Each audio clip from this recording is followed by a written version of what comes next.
दुनिया का सबसे फेमस लैंडमार्क, जिसे बनने से पहले ही गवर्नमेंट को लेटर लिखकर कहा गया था, destroy the tower before it's build. कैसे एक यूजलेस आयरन स्ट्रक्चर फ्रांस का सीक्रेट कम्युनिकेशन वेपन बन गया। वर्ल्ड वॉर 2 में हिटलर ने दिया टावर को गिराने का ऑर्डर। आज भी टावर के नाम पर 80% से ज़्यादा लोग स्कैम्स का शिकार होते हैं।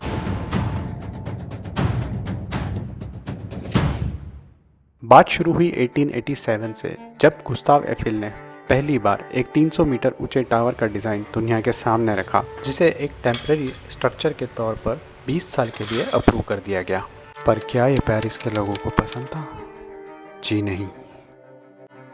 बावजूद इसके एफिल टावर का कंस्ट्रक्शन लगातार चलता रहा। गवर्नमेंट पर प्रेशर बनाने के लिए 300 से ज़्यादा हाईली इन्फ्लुएंशियल लोगों ने एक साइंड पिटीशन के द्वारा टावर को डिस्ट्रॉय करने की डिमांड करी। उसका विरोध इतना बढ़ गया कि न्यूज़पेपर्स ने इसे useless, monstrous, gigantic black smoke और पेरिस के स्काईलाइन में एक स्कार तक कह दिया गया। मगर कंस्ट्रक्शन चलता रहा और ईयर 1889 आते हुए इस कंस्ट्रक्शन ने एक हिस्टोरिक माइलस्टोन अचीव किया। 12,000 पार्ट्स, 2.5 मिलियन से ज़्यादा स्क्रू और हर शिफ्ट 150 से ज़्यादा काम करते हुए लोगों ने मिलकर 22 महीनों में टावर को कंप्लीट कर दिया गया। मगर ये तो एक टेम्परेरी स्ट्रक्चर था जो 20 साल के बाद डिस्ट्रॉय हो जाना चाहिए था। फिर भी आज क्यों एग्जिस्ट करता है? उसकी वजह है वॉर। 1914 में जब पहला विश्व युद्ध शुरू हुआ, तब इस टावर के ऊपर लगे एंटीनास ने जर्मन मिलिट्री के सीक्रेट मैसेजेस को इंटरसेप्ट करना शुरू कर दिया। उस समय असली ताकत थी कम्युनिकेशन, जिसके चलते ये फ्रांस का सबसे बड़ा वेपन बन गया। वर्ल्ड वॉर 1 में तो फ्रांस ने सरवाइव कर लिया, लेकिन वर्ल्ड वॉर 2 के दौरान जब हिटलर ने पेरिस में एंटर किया, तब वह जानता था कि ये टावर कितना खतरनाक है। इसलिए उसने अपने ट्रूप्स को सबसे पहले इस टावर को डिस्ट्रॉय करने का ऑर्डर दिया। मगर फ्रांस के इंजीनियर्स ने कुछ ऐसा किया जिससे कि हिटलर भी इस टावर को डिस्ट्रॉय नहीं कर पाया।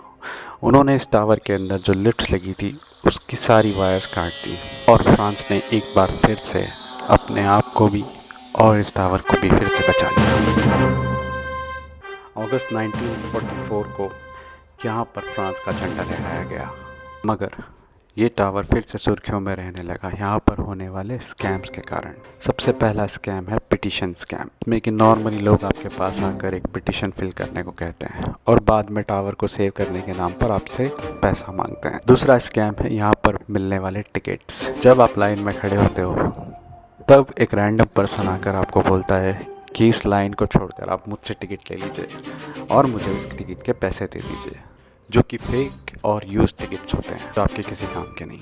तीसरा स्कैम है स्पॉट द बॉल गेम, जहाँ पर एक रैंडम पर्सन हाथ में कुछ ग्लास लेकर एक बॉल को उनके नीचे छुपाता है और आपको गैस करने को बोलता है, और अगर आपका गैस गलत निकलता है तो आपसे बैट के नाम पर पैसे वसूलने लगता है। चौथा स्कैम है ज़बरदस्ती कुछ लोग आकर आपके हाथ पर बैंड बांधने की कोशिश करते हैं। उस समय आपको डिस्ट्रैक्ट करके कभी कोई आपका सामान चुरा लेता है या फिर बैंड के नाम पर आपसे पैसे मांगे जाते हैं।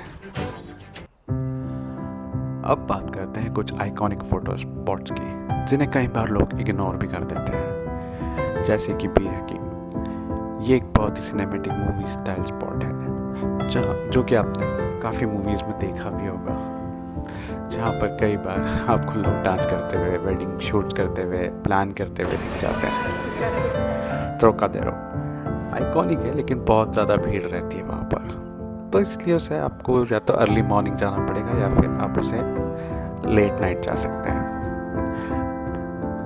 एक स्पॉट है एवेन्यू दे कैमल, जो कि एक बहुत ही क्वाइट स्ट्रीट है, जहाँ पर आपको ज़्यादा लोग नहीं मिलेंगे, लेकिन वहाँ पर व्यू और फोटो बहुत ही अमेजिंग आता है।